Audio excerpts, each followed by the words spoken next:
everyone, I'm Heather and welcome back to my channel. So we are back today with Beacon Pines. In the last one, we changed our timeline again and we have now broken into Perennial Harvest's headquarters with the help of Iggy, and we're going to find out what's up. So let's go ahead and get started. Okay. So we are inside. We have to go to the founder's office. That's odd. There's not even any cups for the water.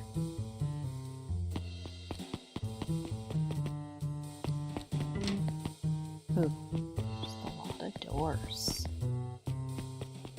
You can do it. A hallway to nowhere. What's going on here? Oh, what? Hold on. Let me go back and see if the sign says anything. Is this some sort of mind game?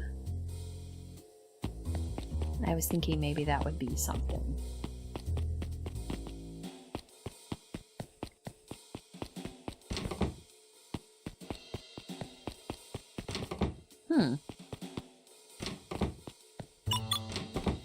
Solomon? Solomon stopped in his tracks. Luca? What are you doing here? It's a long story. Are you okay? A veneer of confusion flashed across Solomon's face. His words rushed out dramatically. No, I am most certainly not okay. Some strange people grabbed me in. Were they in hazmat suits? Yes, how did you know? They brought me here and locked me up, and when they were distracted, I ran. Dang, okay, you should stick with me. We've got a plan. Solomon's facade briefly faltered. We? Yeah, Rollo and Beck are headed to Deep Engineering. Thank heavens you found me. We've got to get out of here. We can't leave just yet. But they'll catch us again. I've got to do something first. When you were running, did you happen to see a door marked Founder? Founder? Why are you looking for him? I'm not. I just need to get into that office. Now that you mention it, I do think I saw a door that said Founder. It was just down this way. Luca happened to notice a plaque above the door. Office of the Founder. Knocking comes with consequences. Oh, here it is. So it is. It's pretty lucky I ran into you or else I might have missed it. Truly fortunate. Luca tried the handle. Locked. Solomon leaned forward to examine the mechanism.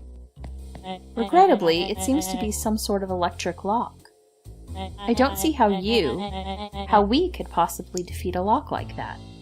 Luca smiled and looked at his watch. Let's just wait a minute.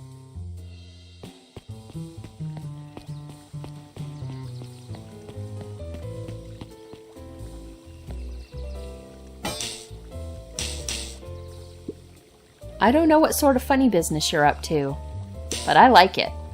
She mimed a quick hat tip and ambled off with a whistle. Howdy. Good afternoon.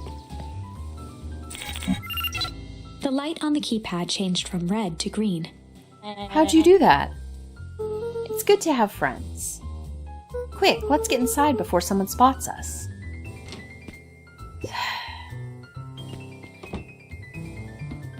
Luca switched on his walkie-talkie. Rollo, I'm in. As expected, there's a control panel. Great timing. We're stuck at a locked door marked 24601. Need you to get us through.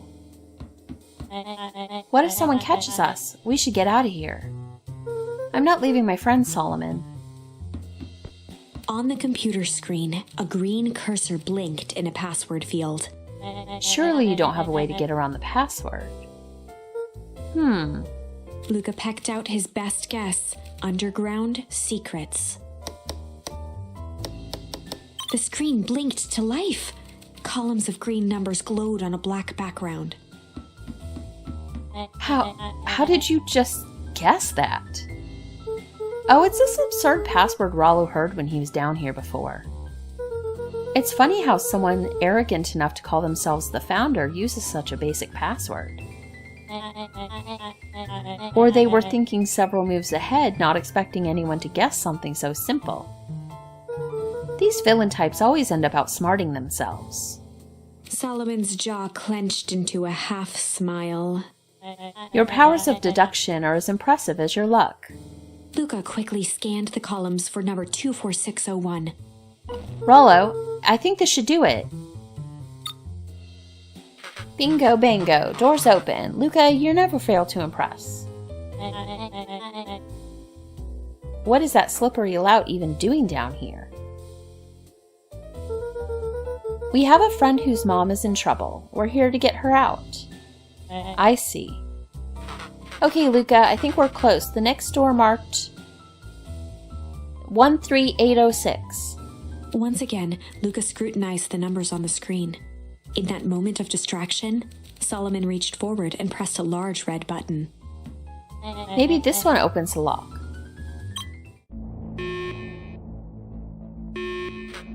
Crap, we've got company. Luca, must go faster. One sec, I can't think with all this noise. He quickly skimmed the screen with his finger. Here it is. 13806. Go, go, go. Curse these fumbling hands. My apologies, Luca. Don't beat yourself up. I know you were just trying to help.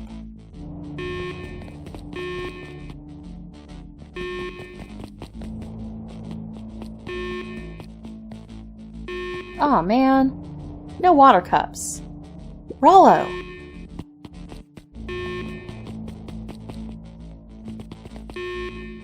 Rollo, are you okay? Rollo, come in. Mr. Kerr approached with a sneer and spoke into his walkie-talkie. You can turn off the alarms. They're trapped. With self-satisfaction, he called into the hallway. That, my dears, is a dead end. Nowhere to run. Rollo, where are you? Are you okay? Yeah, I think we lost him. Making our way back to Nellie's office. Okay, you two rabble-rousers are coming with us. Nope. Make a break for it. Did that little shit just kick me? Don't just stand there. After them. Okay, I think that worked. Roxy and Fitz have them on a wild goose chase. I am having trouble following what just happened.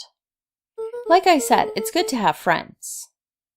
Rollo, how long do you think Roxy can distract them? How long can Roxy keep someone so pissed off they can't see straight? Let's just say we've got time. Entering Nellie's office now. Mom! Oh, honey, what did you do to your hair?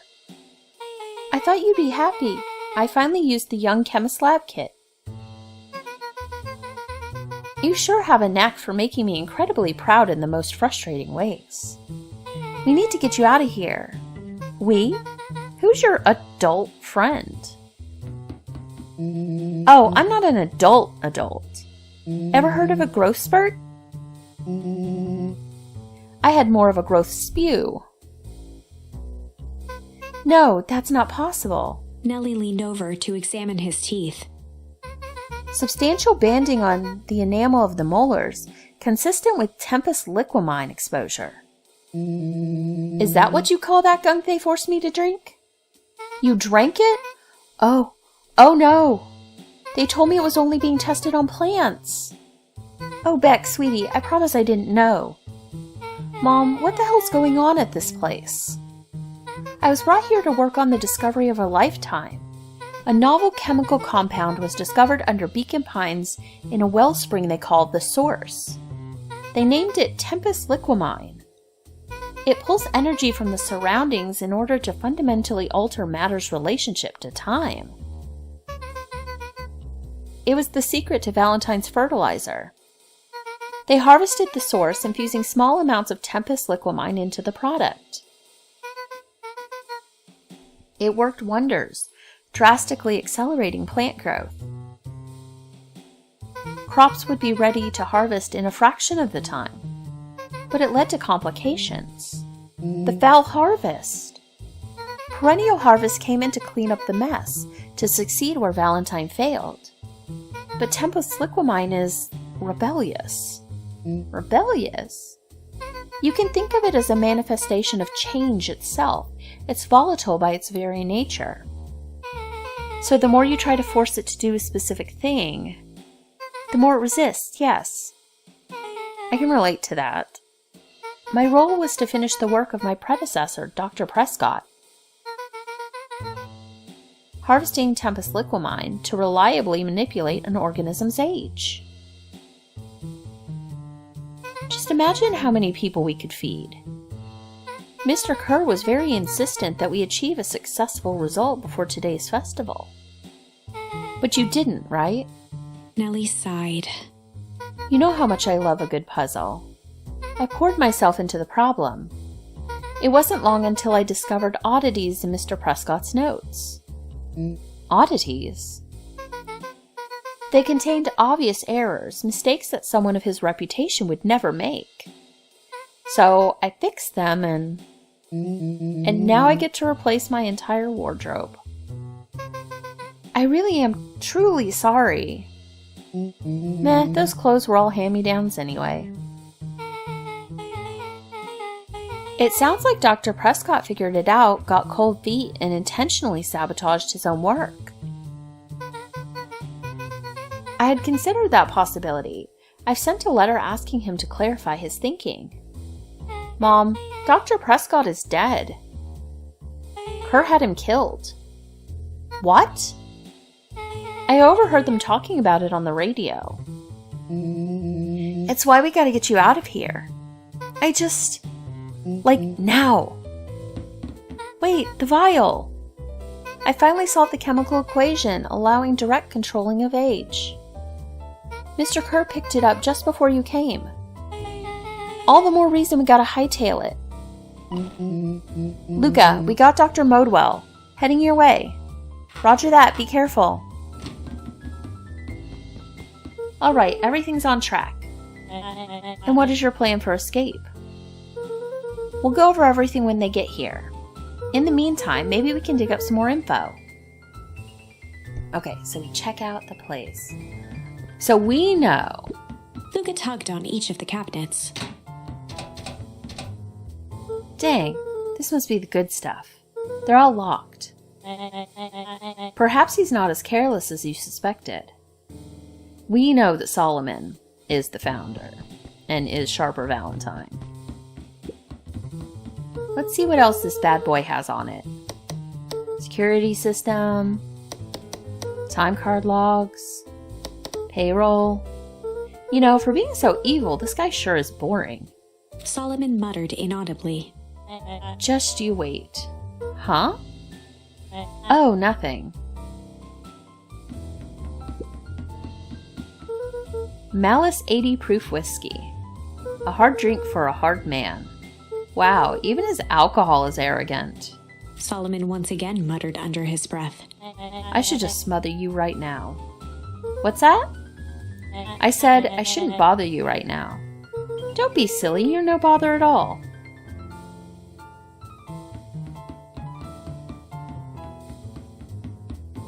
I mean, that should kind of tell us the Valentines, because that whole picture is there. I'm really sorry you got dragged into this mess, Solomon. You needn't worry about me. Well, I feel bad either way. We're gonna get you out of this, I promise. With a subtle, quivering lip, a smile crawled across Solomon's face.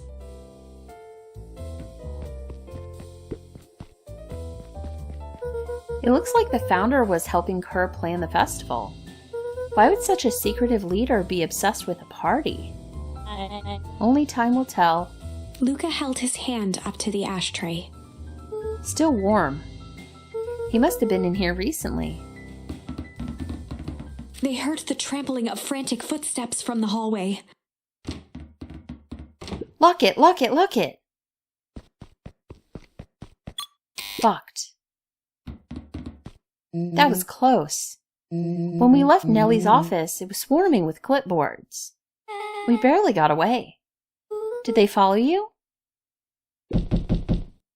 Rollo? Before we start tossing blame around, is it possible someone ordered a pizza? We'd love to hear your thoughts. Definitely not pizza. What now? Don't look at me, I'm officially retiring from the heisting business. We're so sorry for the inconvenience. We just have a few quick questions. Just let me think. Can someone watch the door? Of course. Everyone else, huddle up. Oops. I think this little caper has gone on long enough. Solomon, no! Hush now, child, the adults are speaking. Dr. Modwell, a brief reintroduction is in order. We've never met in person, but we have corresponded. You see, it was I who hired you.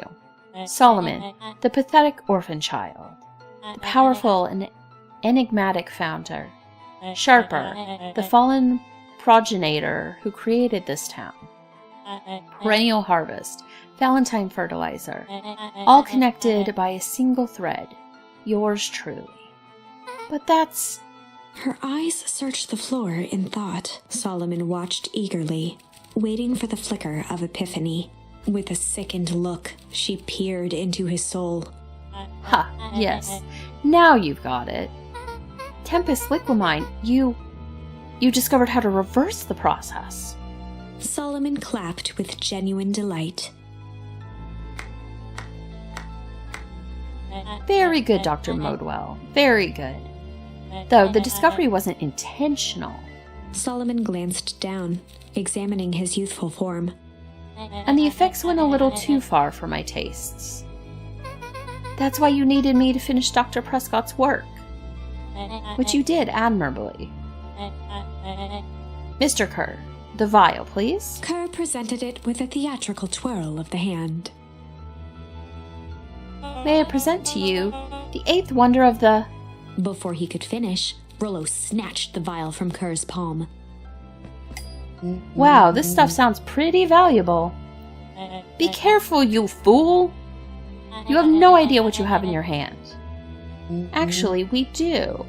You just did a whole evil villain monologue thingy about it. Rollo casually tossed the vial to Luca. Gosh, maybe I'll have a taste. Luca jiggled the vial mockingly. Seize him! Luca! Over here! Move another inch and I smash it. She held it tightly behind her back. Solomon sighed, speaking in crisp, measured syllables. You have no plan. I'll smash it, I swear. Fine, risk killing us all. Or, if you're lucky, nothing happens. Then what? We capture you and grant you much less leniency. He pursed his lips with feigned sincerity. But I give you my word, if you hand it over now, none of you will be harmed. A deep uncertainty washed over Beck. You're a smart girl, Beck. But there's no shame in being outwitted by somebody smarter than you. We both know there's only one way this ends. She looked to Nellie shakily. With a dispirited nod, Nellie sighed in defeat. Beck slowly approached Solomon. That's a good girl. Beck, don't do it. We can't trust that jerk. I'm sorry, he's right. With apprehension, Beck conceded. Solomon pocketed the vial and brushed off his shoulder with a sharp flick. Mr. Kerr, you have allowed yourself to be humiliated by a group of children. Report to my office tomorrow for a performance review. The blood drained from Kerr's face. Of course, sir. But first, you have a speech to make. Trot out there and give me the introduction I deserve. And don't forget to smile. Yes, sir. And to think all of this is thanks to the efforts of Mr. Van Horn. I don't understand. How is this all because of me? Ha, I said Mr. Van Horn, silly child. Dr. Walt Van Horn. Your father was always a thorn in my side. I offered him an opportunity to be part of something great, but the fool was blinded by righteousness. He even broke into my laboratory in an attempt to sabotage my work. Solomon shook his head with gratification. But the universe has a funny way of correcting course. By meddling with a force he didn't understand, Walt showed me its true potential. As fate would have it, Luca, your father's dying act was to grant me eternal life. A muffled applause resonated faintly through the walls. Well, that's my cue. After the festivities and my subsequent ascension, I will return to deal with you all. Until then, I suggest you use this time to reflect on the magnitude of your failure. You three keep post outside the door.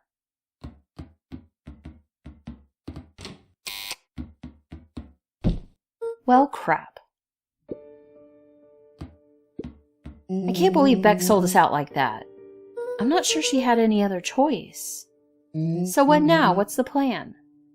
I don't have one. Of course you do. You always have a plan. Rollo, you just need some time. Rollo, it's over. We lost. Nellie was staring at the floor, deep in thought. Sorry, Luca. Give me a minute to calm my mind. Hey. I'm sorry, Luca. I did what I had to do. I know, it's just, we were so close. I got a feeling that, eventually, Solomon will get what's coming to him. Time wounds all heals. Well, time seems like less of an issue for him now.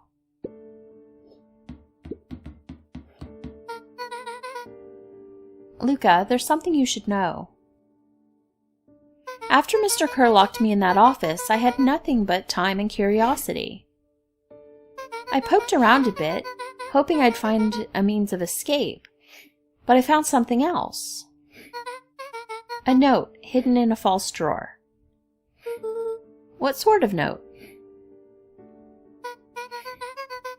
Dr. Prescott must have sensed his time at Perennial Harvest was growing short, so he left behind a letter with the hope it would be found by his successor. It was a confession of sorts. He left it for me, but its contents, Luca, I think they were meant for you.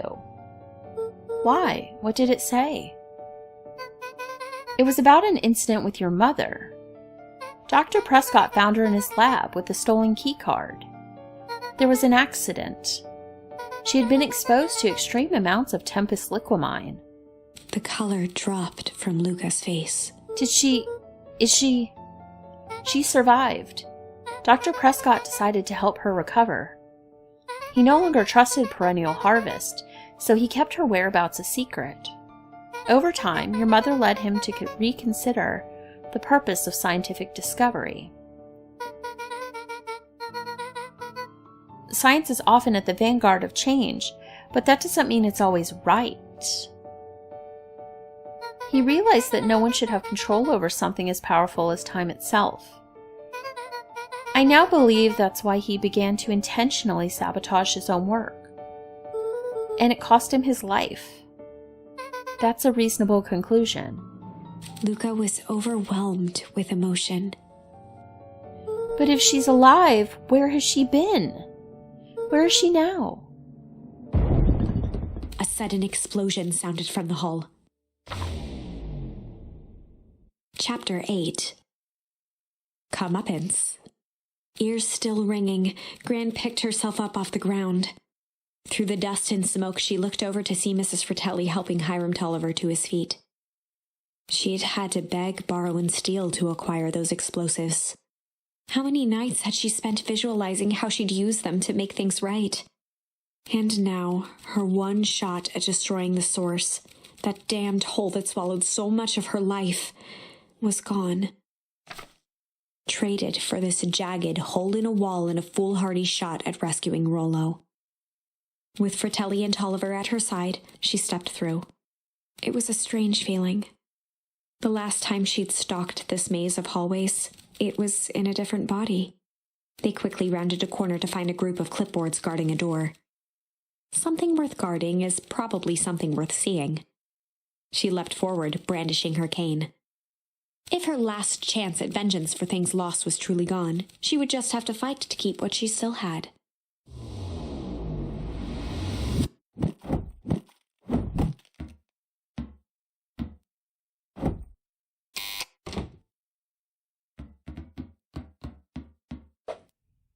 Gran, what are you doing here? Luca, what are you doing here? We're here to save Nellie. We're here to save Rollo. Hey, Mrs. Luca's Gran. That's awful nice of you, but I'm fine. Oh no, what did they... Gran, there's no time to explain. We have to go now. Come on, everyone. We've got a party to crash. They made their way out from deep within Perennial Harvest, just as Solomon finished up his speech. Thankfully, we can dispense with the formalities from here on out. Solomon pulled a glass vial from his pocket. We've got to stop him! In one smooth motion, he downed its contents. A triumphant smile grew across Solomon's lips. No! Well, I guess that's it. We lost. I wouldn't be so sure about that. With a mischievous look, Beck elbowed Luca. Remember when I had the vial behind my back? I might have tweaked his wonder potion with a little...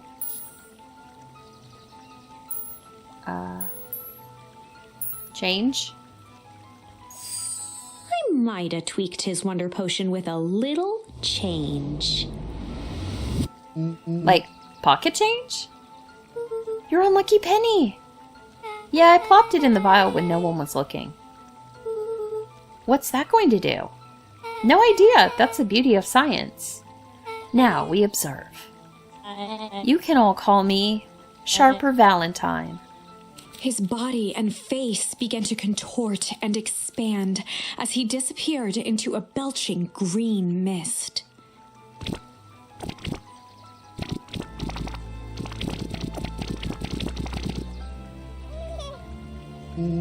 Holy crap, he's a baby! Yeah, but he's still Sharper, right? What he was no longer matters. This is an innocent child. I apologize for all the harm my father has caused you. Eris awkwardly cradled the squirming child. She looked to her brother, her voice shaking with uncertainty. Augustus, what do we... We do what Valentines always do. What must be done. I'll hurry home and prepare a crib for father, young Sharper. That would be a great help. Thank you. She looked back down at the infant with equal parts kindness and terror in her eyes. With a shake of her head, Eris addressed the crowd with a stern scowl. Okay, everyone, the show is over. You may leave now. Epilogue. Beacon Pines' coldest summer on record came and went without much fanfare. Folks shared what they had and none were left wanting. The new school year was ushered in by the falling leaves of autumn. After everything Luca, Rollo, and Beck had been through, middle school was bearable. The chill of winter didn't seem to bother people much. They kindled a hope for a better future in their hearts. When spring arrived, farmers planted their crops with a sense of joy and optimism. And as the dawn of the first day of summer came again, its light slowly spread through the shallow valley. It crept over the town square, across the river, past the neglected welcome sign, and came to rest on a young boy sleeping at dawn, his mind at peace, knowing he is here for a reason.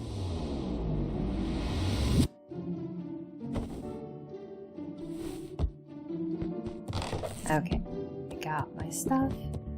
Rollo, are you up yet? Roger that. It's a beautiful day at Mission Control. You gonna swing by? Be there in a minute.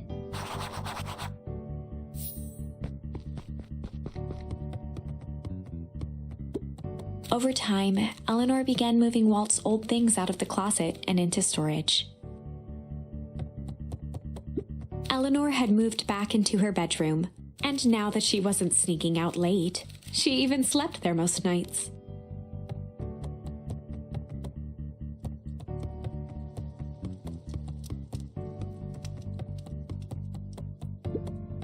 Mom, I'm ready to go now.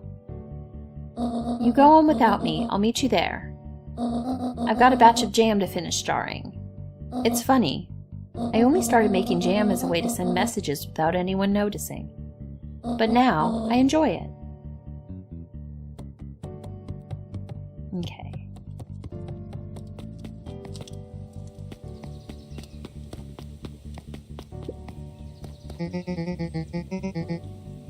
I hear you and Rollo have big plans for that little treehouse.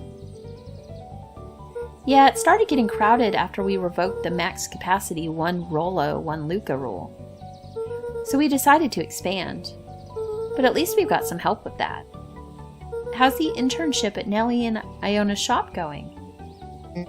It's been great. I'm hoping it helps me get into the School of Agriculture up at State. Also, Nellie said she'd write a letter of recommendation, which would be huge. I just can't help but worry about leaving Rollo. He's grown up so fast, but he's still my little brother. Yeah, he had a heck of a growth spurt. I don't just mean grown, literally. This morning, he was up and finished his chores before I even had breakfast. Well, some of that might be his excitement about the treehouse renovations. Don't tell him this, because it'll go to his head, but I'm really proud of that little punk. I'm sure he feels the same way, but he's just too dang proud to tell you. I know. Okay, let's get out. The road leading to Beacon Pines was long and uninspiring, a sort of natural barrier for the impatient.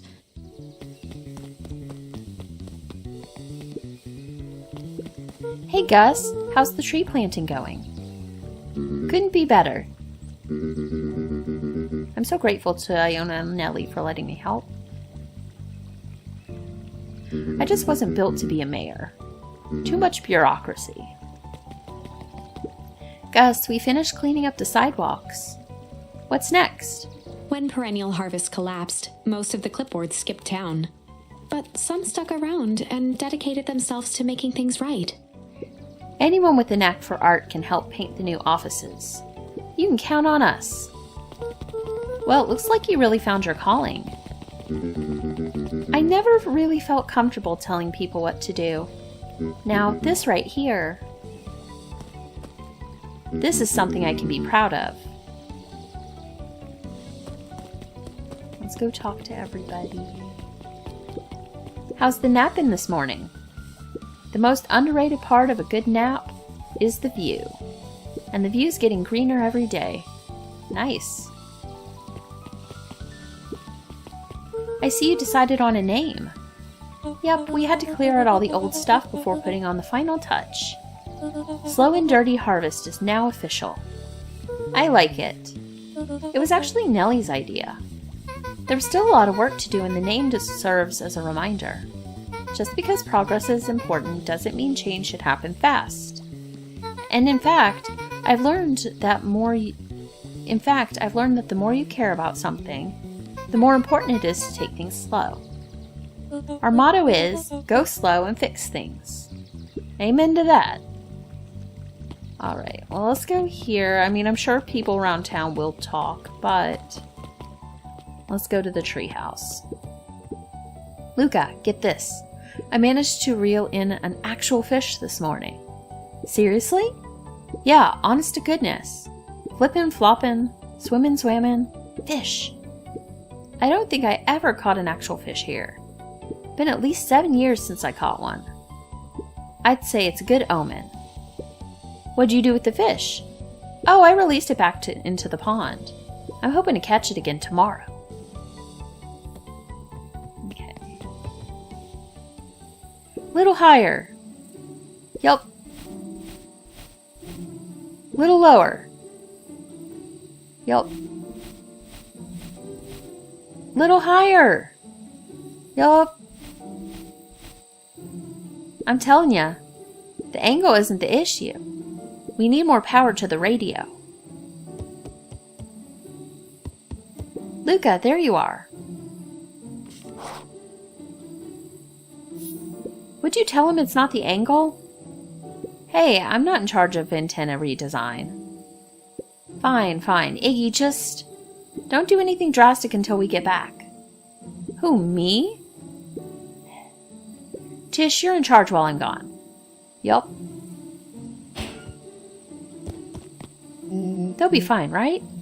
It'll be fine. If we really want mission control to turn into something bigger and better, we have to loosen our grip a bit. You're right. Lead the way. Okay, let's go check in with Beck. That'll give us an opportunity to talk to the other people. But we'll probably just do it like this. Young Mr. Van Horn, how's little Solomon, or Sharper, doing? Young Sharper seems to enjoy nature more than I. So we do a lot of strolling these days. Has he, attempted to crawl out of his crib and plot world domination? Yeah? Thankfully, no. I spoke at length with Dr. Modewell, and she feels that Sharper's infant mind was not developed enough to retain his previous memories. Those eyes say differently. For all intents and purposes, the child is unmolded clay. Let's hope he's a little nicer the second time around. That is the objective, yes. But really, all I can do is try and hope. 2 activities I'm endeavoring to find less distasteful. Well, I think you're doing a great job. And the whole town is ready to help out however we can. I can't wait to teach him how to throw a baseball. Eris did her best to ignore the tears welling in her eyes. That would be acceptable. What's today's news that needs knowing? I'll give you tomorrow's headline today. Our old friend Patrick C. Montesquieu, aka William Kerr, just performed a stirring rendition of The Iceman Cometh at the State Correctional Facility. I hear there wasn't a dry eye in the house. Well, I guess he has plenty of time to work on his craft. Let's see what she has to say. He looked to his friends with a thankful smile. After everything that could have gone wrong, everything that did go wrong, we made it. The end. Closing her eyes, Miss Hatch took a deep, relaxing breath.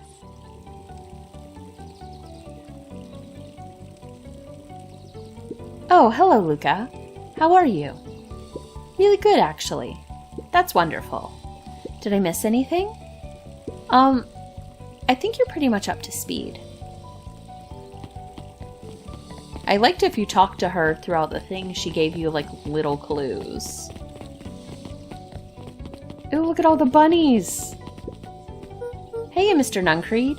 I'm gonna go see my dad in a bit. Did you want to come with? Even after everything I did, you'd still... Mr. Nuncreed shook his head. You really are your father's son, aren't you? I don't think I'm ready for that, yet.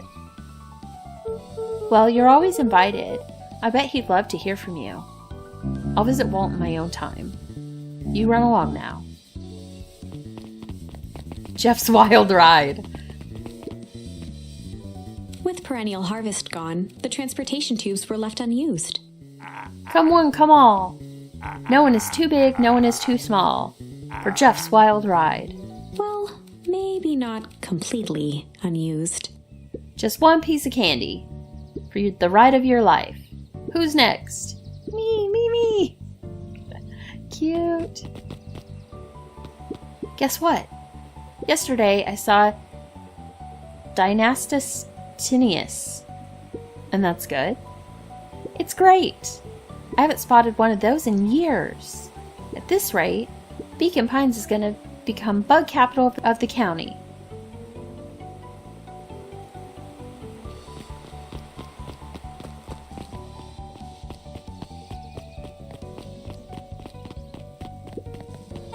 I have news I think you'll enjoy. This morning I unpacked my last box. You're officially moved in. It's just a box. Let's not blow this out of proportion. It sounds an awful lot like putting down roots. I guess I decided this place is root-worthy. You're going to be stuck with me for the foreseeable future. I do have to warn you, most years aren't going to be as interesting as this one. I think I'll manage. Ready? Before we go, there's a bit of a surprise.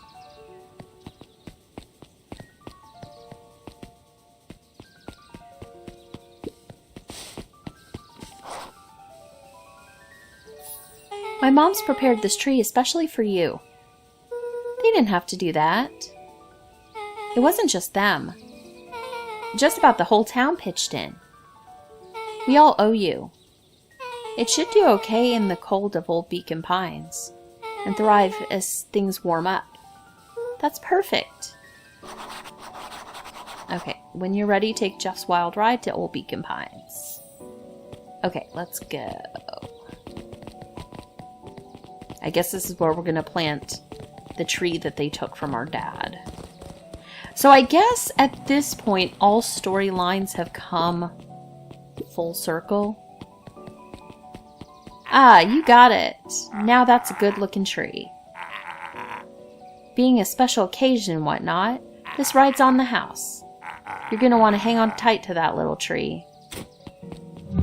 In a different timeline, we found out that they moved everything from the town over. So they took the tree where his dad was buried and moved that, but not the dad. So his dad's grave is still at the old place.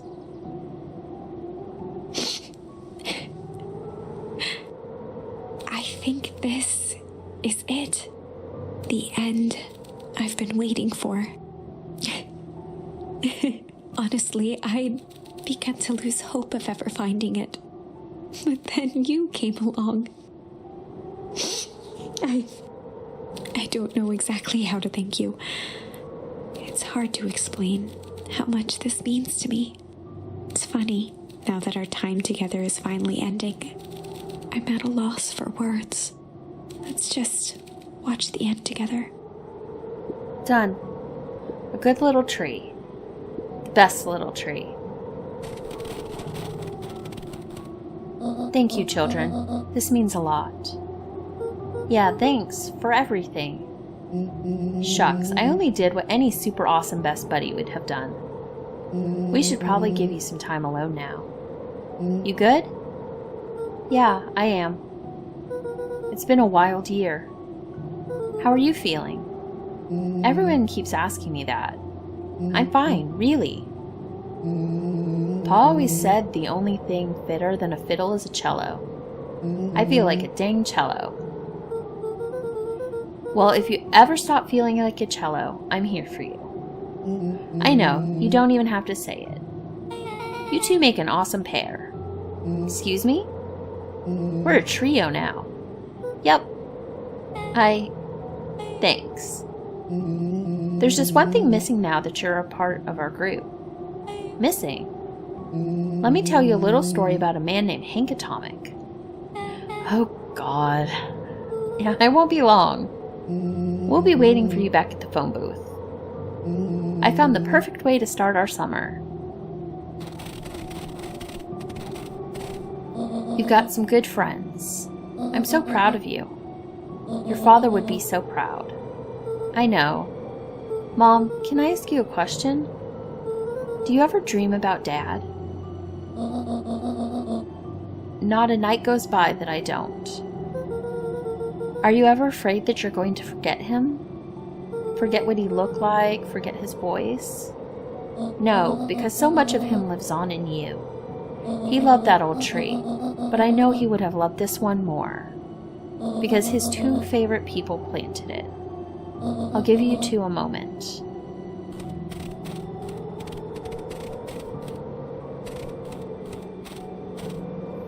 Hey, Dad. Dr. Modwell says that over the next few years this place should warm up. So you won't have to be so cold for much longer. I think I finally understand why you left that night. There were things you believed in. Big things. Those beliefs were the things that made you you. If you wouldn't have stood up to Sharper, stood up for what you believed in, you wouldn't have been the same person anymore. You had to go, but that didn't mean you loved us any less.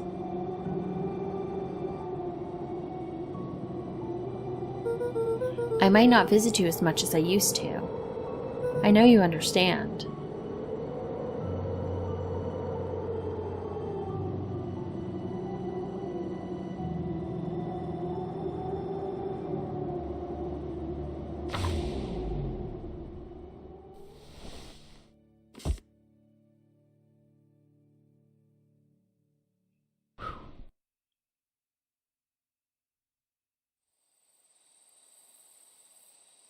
Alright, so that is the end of Beacon Pines.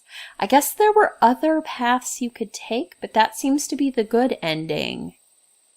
So I think we're good with that. But yeah, I guess that is everything for Beacon Pines. And I will see you guys later. Bye!